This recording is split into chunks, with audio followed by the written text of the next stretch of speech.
Good afternoon, everyone. I'm Susan McGuire, Manager of Professional Development here at ACCE, and I'm happy to welcome you to this afternoon's webinar. In this webinar, we're going to learn from Chamber peers who have been through the process of merging or forming partnerships with other organizations. Learn how and why they decided to merge, how they staffed and managed the process, some of the resources they consulted, and how they communicated effectively with members and other stakeholders about the process and the resulting partnership or merger. We're really lucky to have a great panel with us today.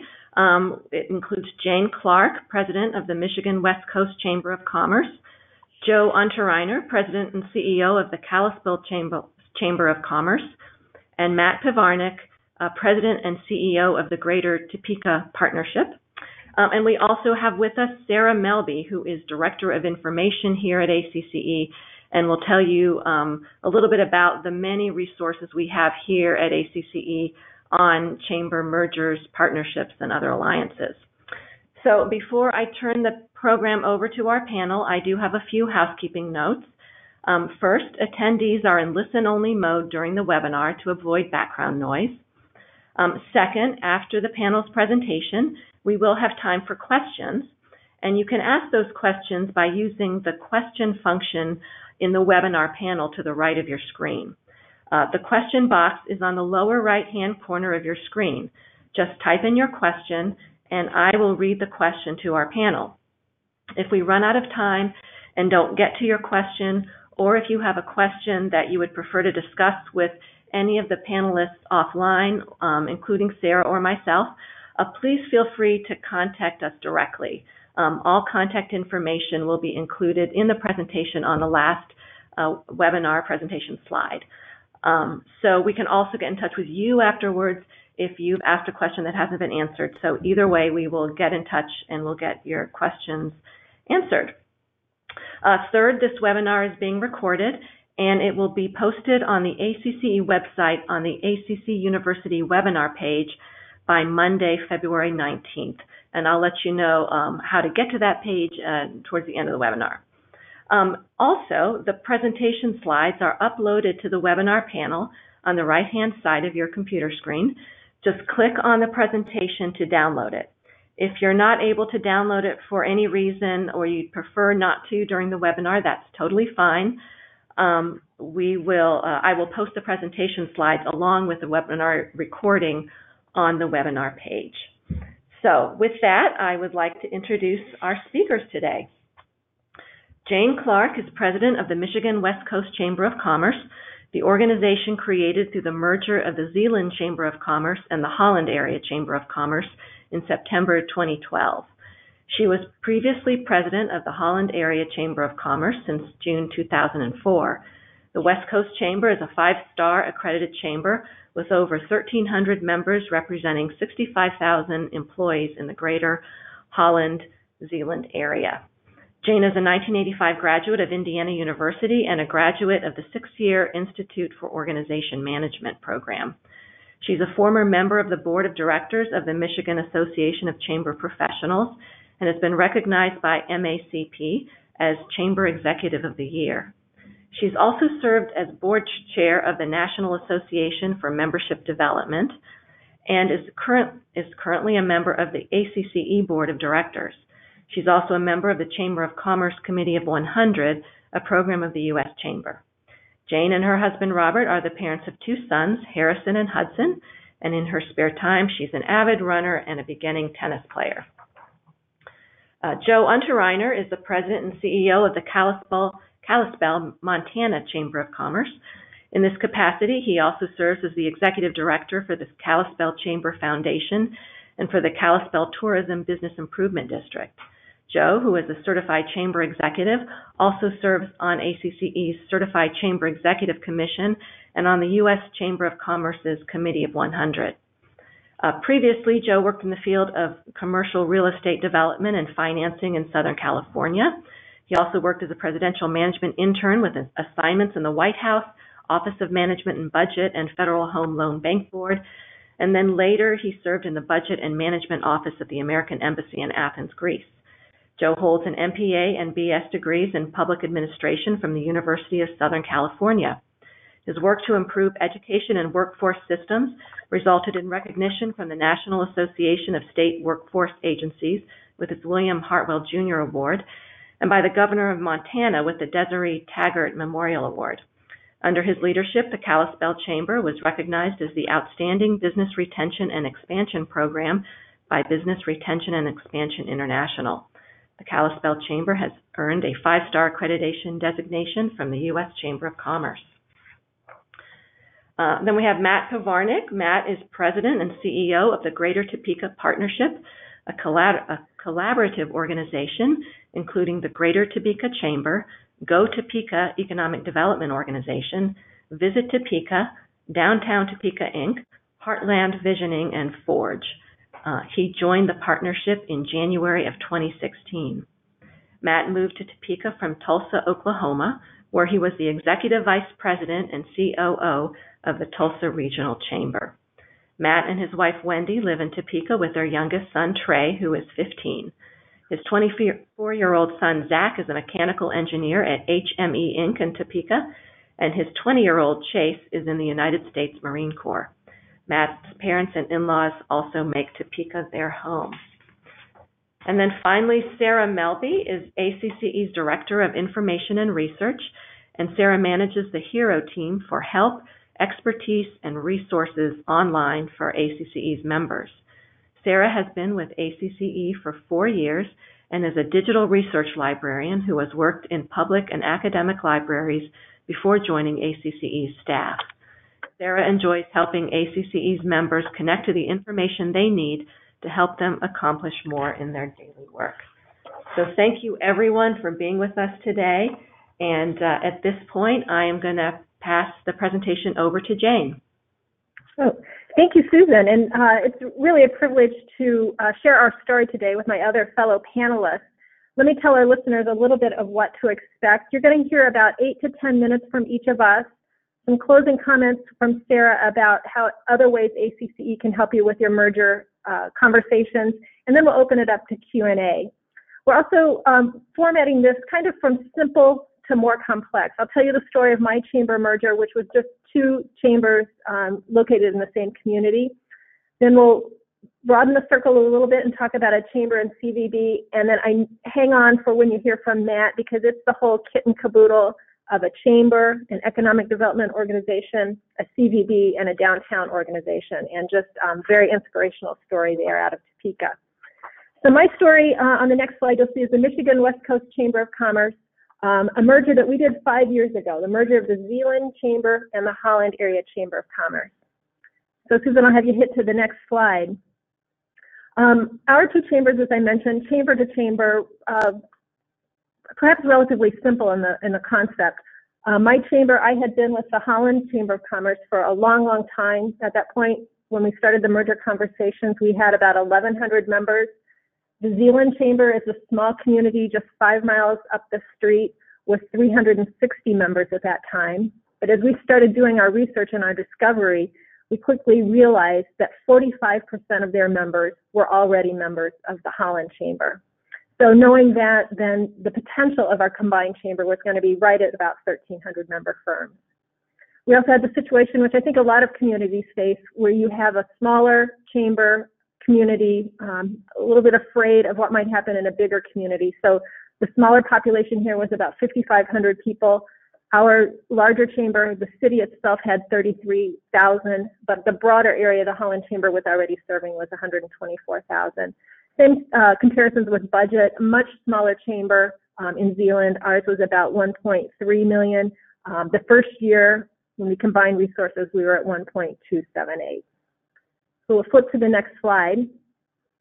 Just a little bit about our time frame. This was a long process for us. It took 3 years from start to finish. So I'll outline these in a little more depth as we go ahead. But we started talking in November of 2009, simply talking about collaboration at that point. We weren't ready to talk about a merger, but just ways the 2 chambers could get to know each other better. Then in February of 2011, we worked with a research firm here in town to do a member survey to just take the temperature. what would our members think of from both chambers if we did a merger? And at that point, we found out 67% thought it was a good idea. The 33% that weren't quite as concerned, had a few concerns, were more about what the impact would be on the smaller chamber and on the smaller community. So that was something we kept in mind throughout the process. Kept working. In 2011, both chamber boards approved the merger concept and moving ahead. That meant we needed to put together some work groups that I'll talk about. Both boards had made that decision. In May 2012, we had to have members of both chambers approve this merger, and that was just a big project in itself. The good news is that 98% of the members actually approved the merger once it came time to vote. So we had certainly done our legwork there. And then merger became effective September of 2012, and 5 years later, we had a birthday party this last August. So I'll tell you the story of what's happened in those 5 years. So with the next slide, just a little bit about why did we merge. We're two communities I mentioned, we're just 5 miles apart. So for our business community, they didn't see two distinct cities. They saw one broad community, and we're already essentially acting as one. We also had a local group of business leaders that had written a white paper about why collaboration in our area was so important. That was collaboration with schools, with governments, with nonprofits, and we felt as a chamber we needed to take a lead in demonstrating that collaboration was a good thing. We also had a window of opportunity, and I know that often happens in a lot of communities.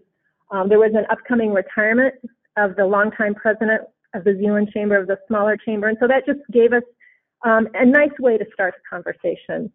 But these were two chambers that were very, very strong. There were no financial concerns on either side, so it was a positive environment in which to consider this. So the next slide, as I mentioned, our process, 3 years from start to finish. I learned early in my career, if you plan it well, it goes well. So we spent an awful lot of time planning this thing. Started out with baby steps. We had volunteers from both our boards that started meeting often monthly.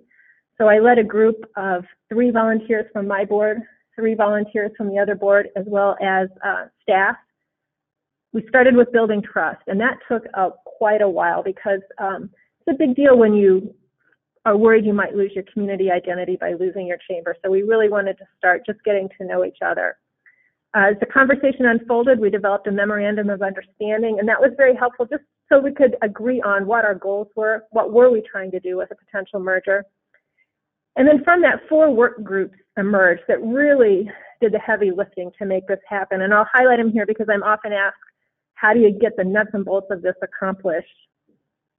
Governance for us was the first work group. Each chamber retained an attorney to look out for their best interests. So that was, what were the new bylaws going to look like? Technically what we did was the larger chamber, the Holland Chamber, changed its name and became the Michigan West Coast Chamber of Commerce, and the Zeeland Chamber dissolved. That's legally what we did. We always refer to it, though, as a merger. Also, as far as governance, it was a big deal deciding who would be on the new chamber board. And the way we approached it is, let's just take everyone who's already on their chamber board. If you're eligible to continue on, you'll stay on the merged chamber board until your natural term runs out. So we started with a pretty big group and the natural attrition over the first couple of years. The other big decision was who was going to be board chair that first year. And something that worked well for us is we actually did board co-chairs that first year. So the person who would have been my incoming board chair was one. The Zeeland Chamber's incoming board chair was my other board co-chair. And that just sent a nice statement that we were partners in this whole process. Our second work group was communications and marketing.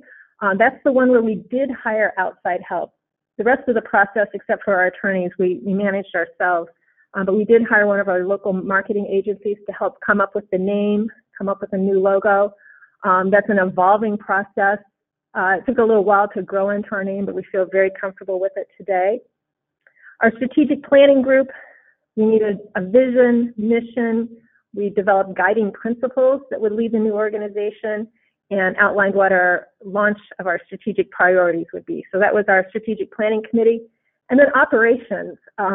As you can imagine, both chambers had staff, and we needed to decide what that approach was going to be.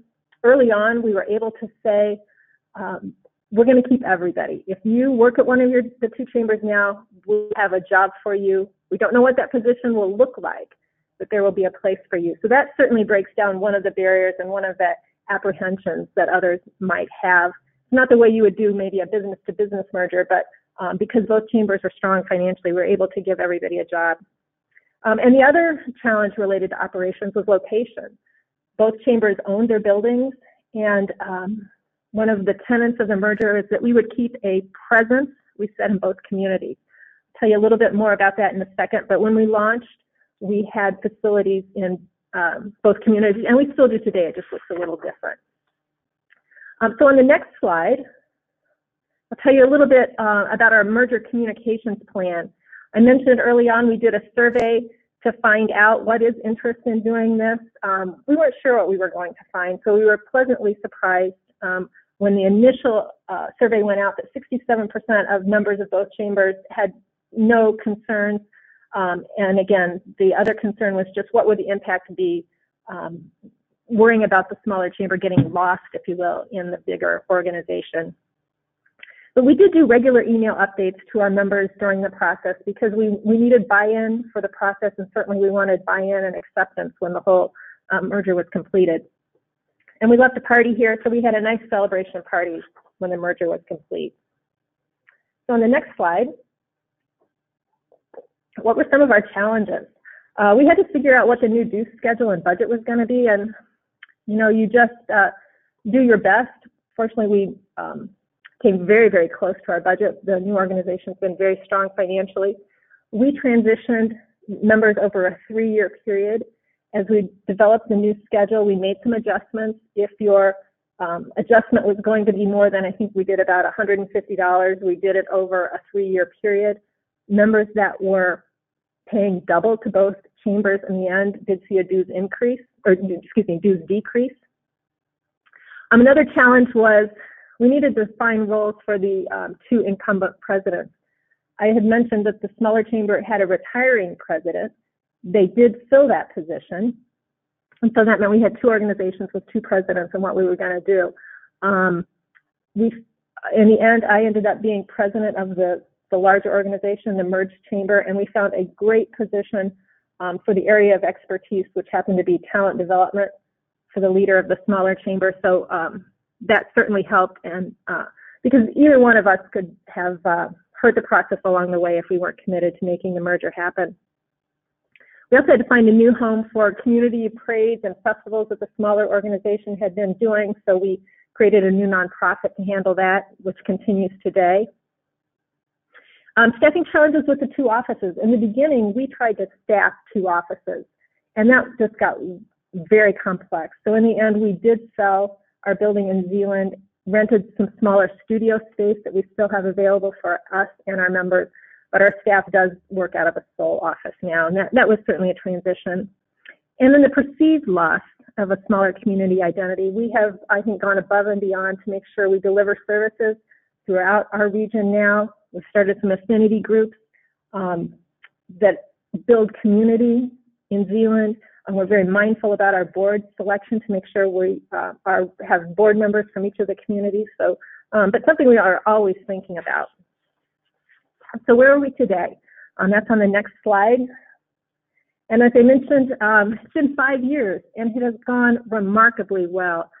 We worked so hard in our planning that we ended up with a seamless transition. And it just seems so natural today. And I like to say our members are happy. I always say members vote with their checkbook. And retention is over 90%. We're very happy about that. We measure our success with our Net Promoter Score. It continues to increase. Event participation is at an all-time high, and I think the impact we're making our community is stronger than it's ever been before. So it's been a good process, one I highly recommend, and I'm always happy to help other chambers that are thinking about it. So my final slide is, what were the lessons learned? So it takes time, be patient. As I mentioned, plan it well and it goes well. We chose not to rush it. We needed to recognize the strengths and weaknesses of both organizations. The smaller chamber has very strong programming for small businesses, so we kept that up. They were a strong downtown-focused chamber, so we continued those programs as well. Again, seek the viewpoint of a lot of people through this, because when you have buy-in along the way, it makes the eventual merger go a lot better. At one point, I got some advice from a fellow chamber colleague that says, eventually a step of faith must be taken. This can only be done when the commitment level reaches a critical mass. We could have kept talking and talking for a lot longer, but finally we had to essentially pull the trigger and say, this is going to work. It's the right thing to do. Now let's make it happen. But always be mindful that if along the way you do realize that the new organization isn't going to be greater than what you have today, then don't go through with it. But for us, it's been a wonderful move, and we're just very proud of our chamber today. So that's the story here in Holland and Zeeland, Michigan, on the beautiful shores of Lake Michigan. And now I'm going to turn it over to Joe, who's going to tell the story of a chamber and a convention and visitors bureau. So welcome, Joe. Okay, thank you, Jane. And what a great topic. I think this area of mergers and partnerships is, one of the most fascinating areas of work, in the chamber today. It's, kind of fraught with peril and also great opportunity. So I appreciate the opportunity to tell a little bit of our story here with the Kalispell Chamber of Commerce and the bringing in of the Convention and Visitor Bureau in. So that occurred in 2010, and we are located up here in the northwest corner of Montana. So go ahead and flip, and there we go. So just a little bit about who we are in our region. So we're located in the northwest corner of Montana. We're the gateway community to Glacier National Park that received over 3 million visitors last year. Our county is 5,000 acres. It's about the size of the state of Connecticut, and it's 80% in public ownership with national forests, Glacier National Park, and wilderness areas. So it gives you an idea of kind of our terrain and the type of landscape we have here in northwest Montana. Very beautiful area. You can see the map up in the upper right-hand corner and a scene from Glacier National Park in the lower right-hand corner. So in addition to the kind of outstanding natural environment that makes us a very attractive tourism area, we also have some things in the built environment that include some destination ski resorts and some top-rated golf courses that all make this, kind of a combined areas. And I'll get into the history of that a little bit. But I did want to point out that sort of the area that attracts people for tourism are also all of the same things that have made us a high growth area for relocating to, retiring to, and that. And in addition to some of just general population growth through that period of 90 to 2015, that 25-year period, we've also become an area of healthcare job growth. So it's been a nice benefit of people coming to our region first as visitors and then being attracted to it to relocate and live and work. So go ahead. That's a bit about our region. Turn the next slide. But the purpose of that slide is really just to show how integrated and important tourism is to our generation of population growth and job creation. Just a little bit about us. You can see the information on the slide there. I'll just note that the tourism component of our organization is that there are 4 of the 10 FTE, and they're about 35% of our total budget is related to tourism. So go ahead and go to the next slide, and let's talk a little bit about the timeline for how all this occurred. So, the way these things go, it's really never just that first meeting that's the start of things. I think for us, you can trace kind of the course of this reorganization back to 1987, which is the original authorizing legislation in the state of Montana that established a accommodation tax, some of which is allowed to accrue to cities when they designate a nonprofit tourism agency to represent the city. And so for us here, that occurred in 1987. And you can see that at that time, it was just all handled through existing staff and was only $29,000 at that time. So, excuse me. So one of the first steps that was made, because we've got several tourism communities in the area, a decision was made to combine those state tourism dollars, also sell memberships, and combine to form a regional convention and visitor bureau for the Flathead Valley area of northwest Montana. So that integration occurred in 1991 with our bed tax funds and a neighboring city. That neighboring city is a destination resort community, a two-season destination resort community. And they withdrew from that relationship in 1999 to run their own city CVB, right? And at that time, our hoteliers decided to retain sort of the formation of that. So it was really a regional convention visitor bureau commission, but funded primarily with the bed tax dollars from the city of Kalispell. So it really was not ideal from our hoteliers' point of view, but it had the benefit of attracting these membership dollars into this separate organization to help cover overhead and operating costs. So what changed everything? What was the impetus to begin to look at reorganizing tourism efforts in this area? And what that was another action by the state legislature with some new authority. And that new authority was the ability for cities through business improvement district law to create a local tourism business improvement district. So that authority was created in 2007, and virtually immediately we were approached by our hoteliers, or a subset of our hoteliers, to begin discussing a reorganization to combine both the tourism business improvement district dollars and the state accommodation tax fund into a unified marketing plan and a unified budget. All right, so that began in 2008. And who were the people it started with? It started with the hoteliers that are most active in the chamber, know us the best, trust us the most, and that's how things began. So that was in 2008. We had almost a year of sort of internal meetings, looking at documents from other organizations about how things should be structured.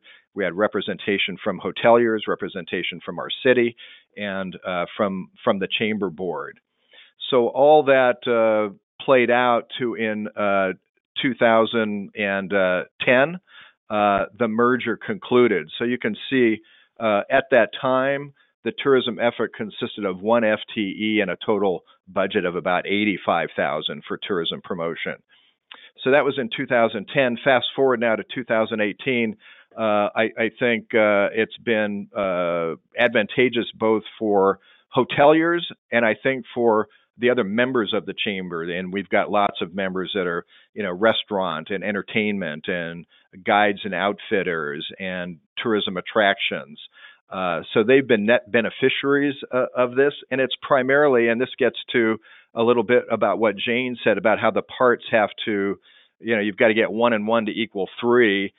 And that is just that the whole system is working by better integrating our tourism functions with our chamber functions, and to have all that working together in a unified marketing plan and budget has just been advantageous for all of our economies. So you can see some of the benefits there is since integration, hotel revenues have increased 86%. That works out to about 11% per year over that 8-year period. The total budget's now gone to $750,000 a year, and they've got 4 FTE. So that's been great. What are some of the activities? They've got some great activities they've developed there in the hotel revenue area that contribute about $5.2 million to the economy.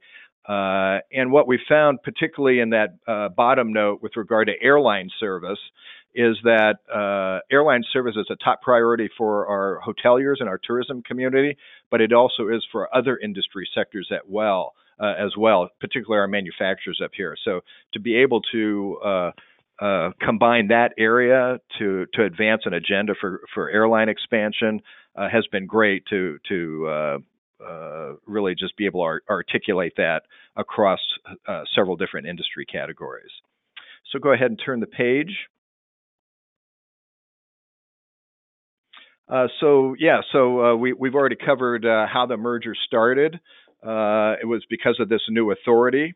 And so how did it change the membership? It resulted in net member growth. We've probably grown a couple hundred members since integration, particularly in picking out-of-market hotels up that want to be promoted on our website, attractions, outfitters, recreation, and so on. And so we lost a membership organization, which I think, so if you wanted those membership benefits, you came into the chamber. So that was a great benefit for us organizationally, but it was also a great benefit because for people who were paying two sets of dues, right? They were able to drop one set of dues and just rely on one membership benefit. Who became happy out of this? Our city hotels, the city of Kalispell, because we were building up the brand for our community. It was a net gain for our chamber and our hoteliers. Non-city hotels were not happy about it because they had been receiving the benefit of our state funds, but without really contributing much into the system. There was a legal issue that hung us up. Initially, we preferred a percent versus where we ended up at $2 per room per night. We got hung up for 9 months where our city attorney sought a legal opinion from the state attorney general. Ultimately, he decided that the state law did not authorize a percent fee. We had to go with a room fee. I could get into that greater detail if you're interested. But we did not really have legal counsel other than to review some of our formation documents, but that was a legal issue that did hang us up for about 9 months. Next page.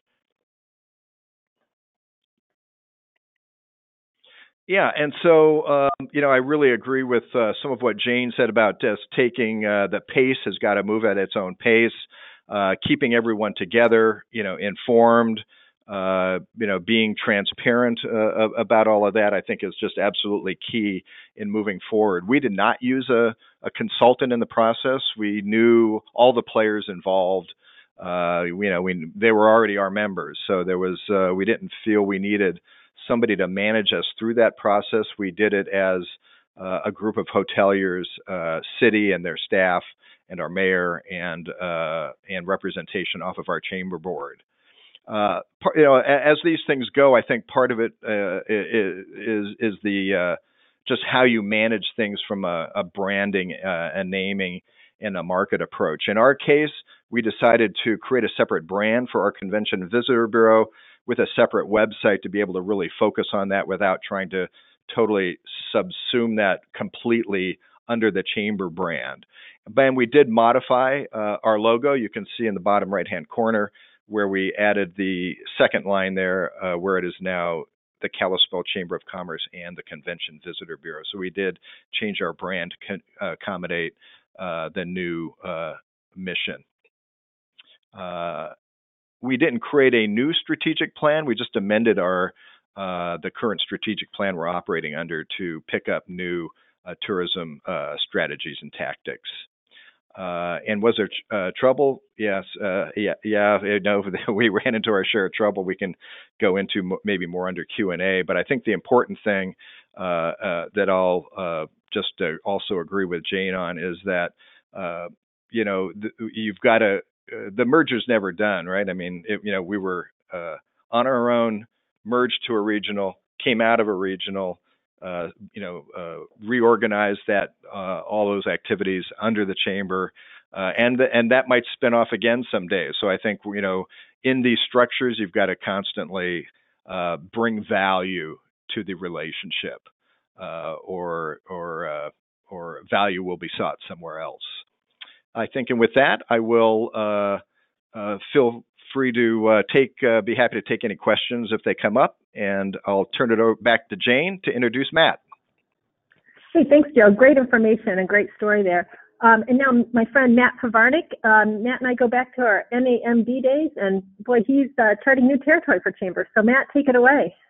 I will. Okay. Well, I will start by saying listening to Jane and Joe is very refreshing and made me just a little jealous when they talked about their ability to take their time and really go through this and analyze this.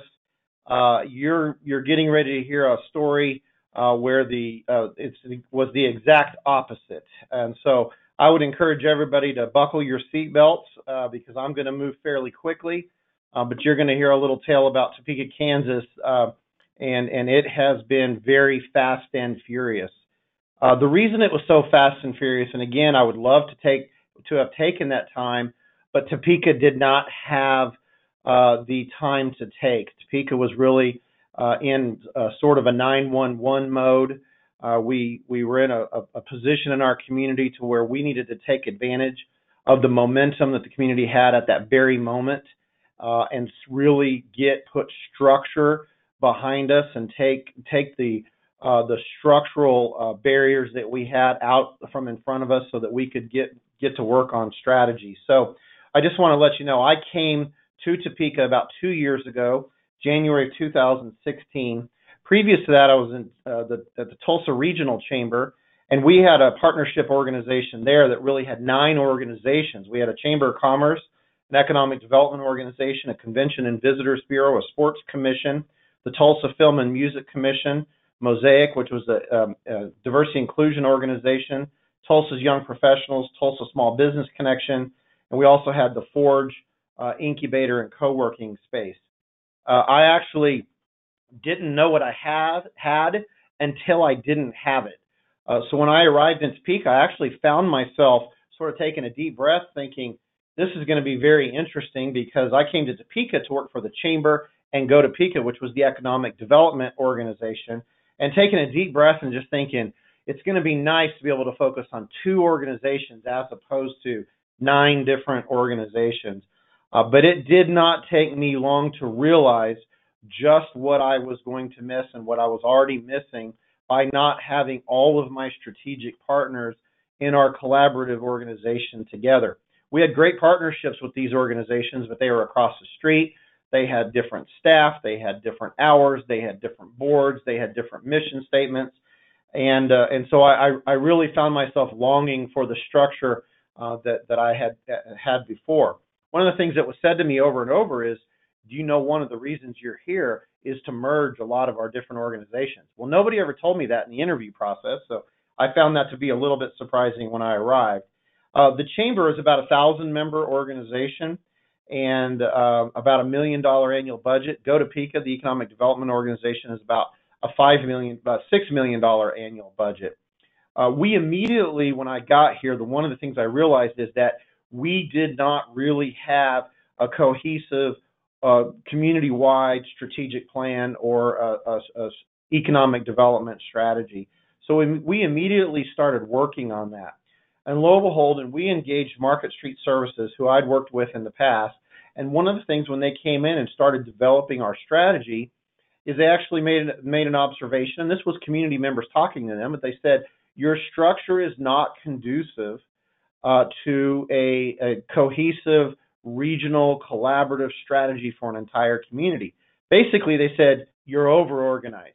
You have too many organizations, too many boards, too many silos, and even though you're attempting to work together, it's basically a little bit confusing. So they actually suggested in part of their strategy recommendations that we create a collaborative organization called the Greater Topeka Partnership. You know, we could ask the why, but I think that Joe and Jane, the 1 + 1 = 3. I mean, I sort of think the why of why multiple organizations should work together as opposed to be siloed is a little bit of kind of a no-duh question. I mean, I think that a lot of times it's why not, and you run into the why nots. Most of the time, the why not is because there's a CEO that wants to be CEO and doesn't want to be part of the team. So we went into the merger really, again, very fast and furious, and a couple of major items. First of all, is we agreed that no boards or organizations would die immediately.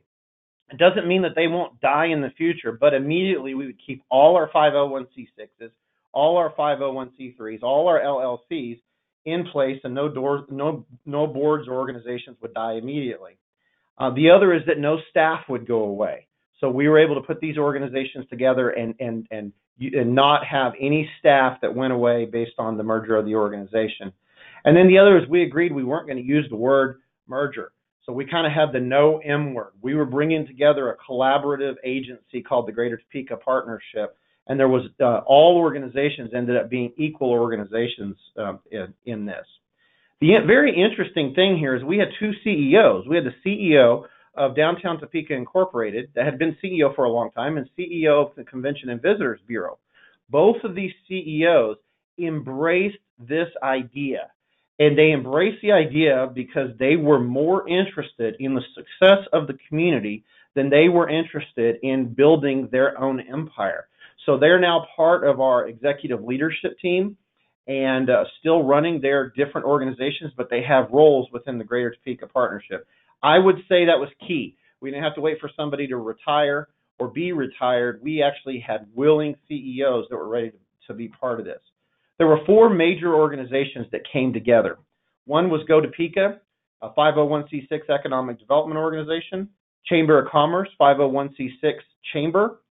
Visit Topeka, also a 501c6 Convention and Visitors Bureau. And Downtown Topeka Incorporated, another 501c6 organization that is running our downtown. There's a set of secondary organizations that are also part of the partnership. Forge Young Professionals, 712 Innovations, which is actually an LLC. 712 Innovations is a co-working maker space, incubator space. Heartland Visioning, which is a regional visioning organization.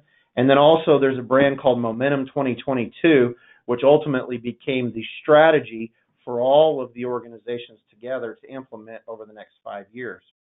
We did put, and there's a slide in front of you that shows a little bit, it probably looks a little crazy, but it's not quite as crazy as it looks.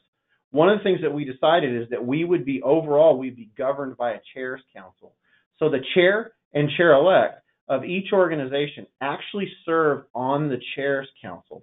And then in addition to the chair and chair-elect on that chair's council, we have 7 at-large members.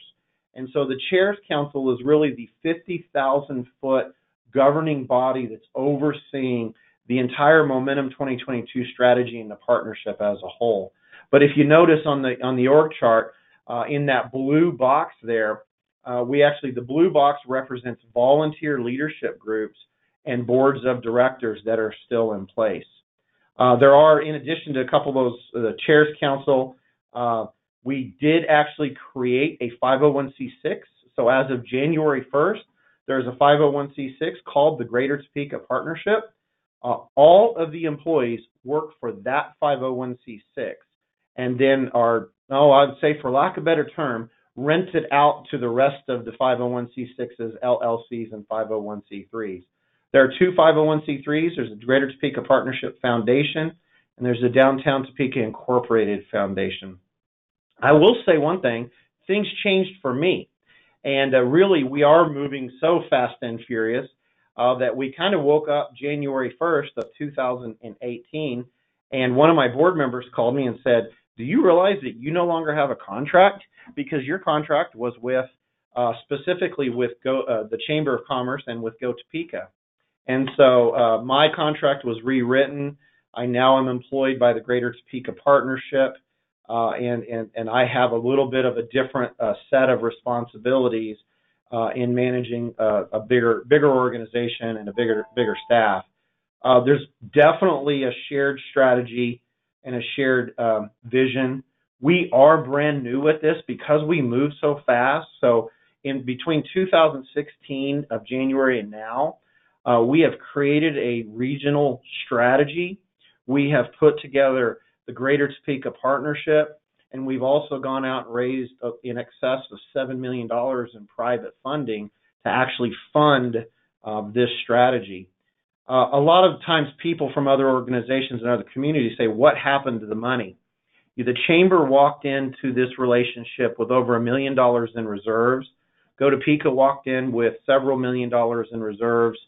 What we did is we put any dollars that were private dollars. All of these organizations said 1 + 1 = 3. We're better together. So we're going to put all of our dollars into the Greater Topeka Partnership's organization's fund balance, and so all of the money was merged. Ultimately, our 2018 budget is about a $10 million budget, about 45 staff members in total, and then the other thing that I might mention, I think, is germane, is that we were very fortunate just on some of the details. We all use the same IT provider. We all use the same accounting firm. Only 2 of the organizations were membership organizations. The downtown organization and the chamber were membership organizations. When we did a cross comparison, there were only 12 companies that were members of the downtown organization that were not members of the chamber. So that was very helpful. And probably we are already in. It's very early in this, but we're already seeing some economies of scale. We're actually shopping for space right now. We're still living across the street from one another, and we move around, and we're crossing a lot of streets and doing a lot of walking in our downtown. But we've merged our marketing and communications. We've merged our administration and finance. We actually have hired a CFO. We've merged our resource development, so the fundraising, the memberships, the sponsorships, and the private sector campaigns, and we're really seeing the light at the end of the tunnel already. So, again, we did it because it was the right thing to do. It was a bit of a no-duh factor for us. We're still in the learn stages. I may call Joe and Jane sometime to ask them for advice, and that's where we are now. So sorry to talk so fast, but I had a lot of information I wanted to get out there in a pretty short period of time and leave time for questions and answers for all of us.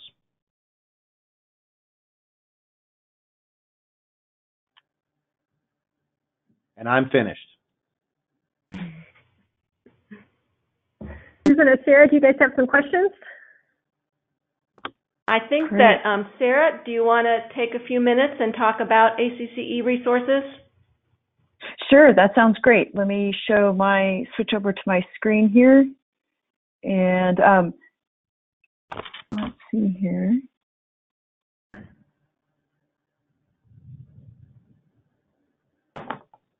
Okay, so we're showing my screen. This is the same slide as is in your slide deck. And again, I'm Sarah Melby. I'm Director of Information and Research that manages our HERO portal. Many of you know Help Expertise Resources Online. And within this slide deck, that is the handout here in your webinar panel, you can download the slides and then click on the direct links for the resources that we have available within HERO. We have a Chamberpedia page on alliances, mergers, and partnerships, and I'll show you that in just a moment. And then we also have numerous documents in the samples library. We have two different categories, a category in the samples library for mergers, and then one for alliances and partnerships, and I'll show you that as well.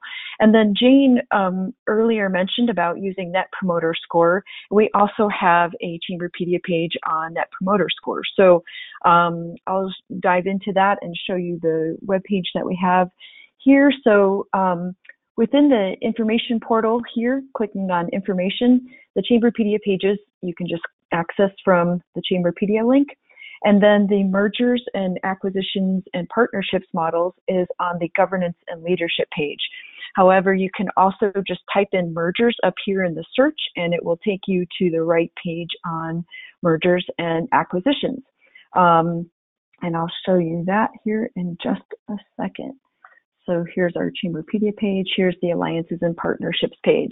And so what I really wanted to highlight is that on this page, we have numerous articles, some guidelines, some chamber models and best practices, and also direct links to those pieces in the samples library. We had an article series in 2012 in Chamber Executive Magazine called The Urge to Merge. And while that is a few years old, there are still really good practical resources within that series. And you can click the link here to see all those chambers. We also have an FAQ here on our Chamberpedia page if your chamber is considering a merger, and we have a list for what other chambers have merged. And again, samples that include alliances, and then further down merger bylaws, and then additional mergers. We have things like affiliation agreements. On this page, we've called out some of the specific samples that we have. And then here's that articles, the article for the Urge to Merge series in Chamber Executive Magazine. But I'll show you really quick here, clicking on Alliance and Partnership samples. Some of the items that we have in here include press releases, memorandum of understanding. We mentioned bylaws, and then going back down, I'll just scroll down real quick to the all the merger samples. Just click on that and give you a sense of what's in here. And the samples library works that you need your ACCE login to download a piece, but any pieces that are in the samples library are truly ones that you can adopt, and just get ideas for your own chamber. So we have things like timelines, samples of different chambers' articles of incorporation after a merger, confidentiality agreements, more bylaws, agreements, and a plan of mergers. We have some of Jane's samples from their merger from Michigan West Coast. So lots in here, and we're always welcoming your examples. So if you're going through a merger, alliance, partnership, umbrella, structure change, we welcome those samples in the Hero library, and you can always reach out to us. I'll show you where to get that by clicking on information and then help. The help line, you can email Hero, HERO at acce.org. You can call us. We also have a live chat inside Dynamic Chamber Benchmarking. And I also just really quickly wanted to mention, we additionally have stats, chamber stats on mergers and loss of chamber function within the Chamber Operations Report that you can download from Dynamic Chamber Benchmarking. This is a sample Chamber Operations Report that I pulled for fiscal year 2016. We are in data collection mode right now. So chambers are answering the fiscal year 2017 survey questions, and you can go ahead and do that, and then we'll have the same Chamber Operations Report with the same kind of data for fiscal year 2017 by the end of March. But here is 2016 data. We had about 340 chambers last year participate in the operations survey, and of those participants, 2% said they had some form of a merger. The survey question is, has your chamber merged with another organization? So 2% said yes for fiscal year 2016. And then the third slide here in the slide deck of the Chamber Operations Report is major functions assumed by another organization. And the question for that one is, was there a loss of chamber function to another organization? And in 2016, 3% of the chamber survey respondents said yes to that question. So we'll see what 2017 holds. And interestingly, Dynamic Chamber Benchmarking does have data that goes back to 2012. So you can always view those reports for any year that you've participated in the survey questions. And again, I'm happy to answer questions about Dynamic Chamber Benchmarking and the resources you can get right from your slide. So I'll turn this back over to the question and answer panel. So I see a couple of questions coming in. And just again want to say extra special thanks to Jane, Joe, and Matt for sharing their case studies and best practices, and I know they're happy to answer your questions. So feel free to go ahead and type those in, and we'll read those aloud and have our panelists answer. Yeah, I want to just add my thanks, Jane and Joe and Matt. The stories are terrific and very inspiring, and we really appreciate you sharing your experience, your timeline, your challenges with us, and for sharing them on this webinar. And again, if you all have questions, go ahead and type them in. I have one question here to start things off, and this is for any of the panel. A neighboring chamber is interested in merging with my chamber, and that's fine, but what if its financial situation is bad? And in that case, we'd be better off not merging. How can we gently say that before any discussions begin? We must be permitted to look at their books, determine how many paid-up members they have, and learn about other relevant financial information. So anyone have any answers to that question? This is Jane here, and a lot of information is available online and it's public. So before we started our conversations, I did scan the other chambers' 990 tax forms quite a bit to see what we could learn. And then early on, we did ask for their most recent audit, their membership roster, and those kinds of things. So I agree with you. You need to do some due diligence before you get too knee deep in this to discover what you might be facing.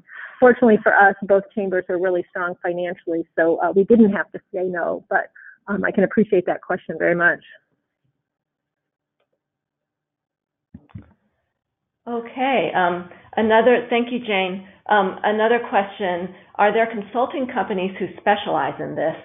And is there funding available for this type of process? And this person asking the question is located in northern New York.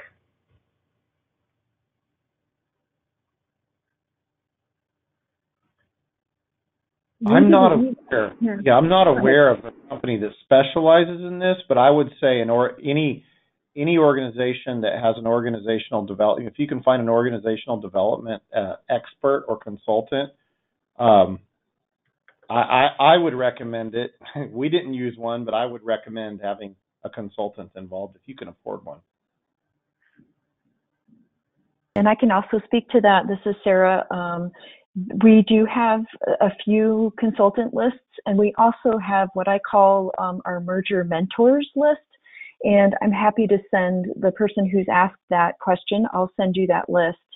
Anybody else who would like it, feel free to chime in or just email HERO, HERO at acce.org and ask for the merger mentors list, which includes consulting companies. Okay, thanks, guys. A clarification for Matt. Was the $7 million in addition to what each separate entity brought when you combine the finances? So the $7 million plus the bring in the CVB, and the $7 million was the combination of Go Topeka and the Chamber, and then we brought DTI and the CVB Visit Topeka together. It created a total of a $10 million annual budget. Okay, thanks, Matt. For any of the mergers that y'all talked about or affiliations, were the combining of insurance and retirement plans a problem during the mergers? Not for us. We were on the ACCE retirement plan, still are. The other chambers' benefit program was not as robust, and so their employees were very happy to join in with us, and we had no issues regarding that. We were on the Go Topeka and the Chamber were on ACC's program, and the Visit Topeka and Downtown Topeka Incorporated were thrilled to come on to that program, and so we've upped their benefits. Same with 401k. And the only thing that was a little tricky for us from a benefit standpoint is two organizations were on sick leave and vacation, and two were on PTO. So that became a little tricky, and we ultimately went with a PTO policy. And here in Kalispell, this part of it looks like a merger for us versus a reorganization, where the one person who staffed this regional convention visitor bureau, about that time, her husband got relocated, she left. And so all of the growth, it was just occurring for those new employees. They were all employees of the Kalispell Chamber and just came in under our retirement insurance and other benefit plans. Okay, thanks everyone. Let's see, let me just check. I don't have any other questions right now. So let me just, I'll just talk a little bit about where you can find this webinar. And if we have any other questions at the last minute, I can read them out. Again, this webinar is being recorded. I will post it along with a copy of the presentation slides that you saw today on our ACCE webinar page. And that should be on, if not tomorrow, then Monday the 19th, 2 business days is our standard. And you can find that by clicking on Professional Development, hovering over ACC University, and then clicking on Webinars. So it'll be right there. You just click on the thumbnail. And just our next ACC University webinar will be on Thursday, March 1st at 2 p.m. We'll learn about the Chattanooga 2.0 program. Chattanooga took up the challenge to transform itself into the smartest community in the South and bring together early childhood, K-12, and post-secondary leaders to develop a comprehensive workforce development plan spanning a generation. So you can learn more about this Chamber of the Year award-winning program in this webinar led by Chattanooga 2.0's Executive Director, Jared Bigham. You can register for it on our events page, which you can get to by clicking on Professional Development, hovering over events, and then navigating to upcoming webinars. And then again, if you have any follow-up questions, I see a few here. If you have any follow-up questions that we don't get to, we probably have time for one more. You can always check back with our presenters, and their names and contact information are on this slide. All right, here's one question that just came in. We are exploring a merger with an Economic Development Organization with a pay-to-play board. Did anyone encounter this, and how did you reconcile it?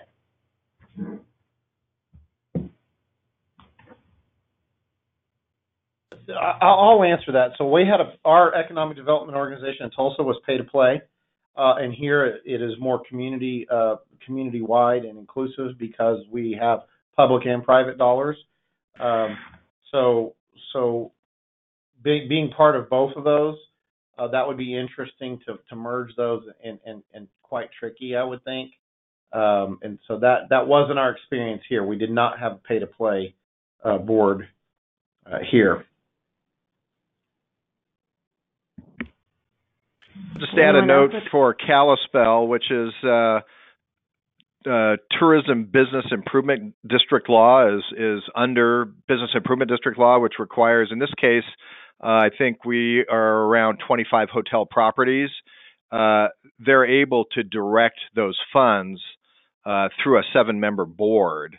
So one of our sources of funds for our CVB is an independent board made up of hoteliers whose budget and appointment are subject to city council approval. So, and it's the major source of funds. Out of $750,000, it's probably $600,000. So, that group is, a bit drives the train for our overall tourism marketing and direction. So in that part, maybe that's the part that looks like a pay to play kind of direction. Okay. Well, thank you very much to Jane, to Joe, to Matt, and to Sarah for taking time to present today's webinar.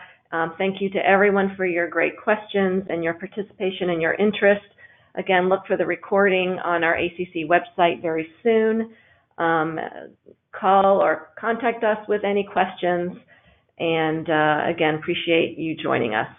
Have a great afternoon. Bye-bye.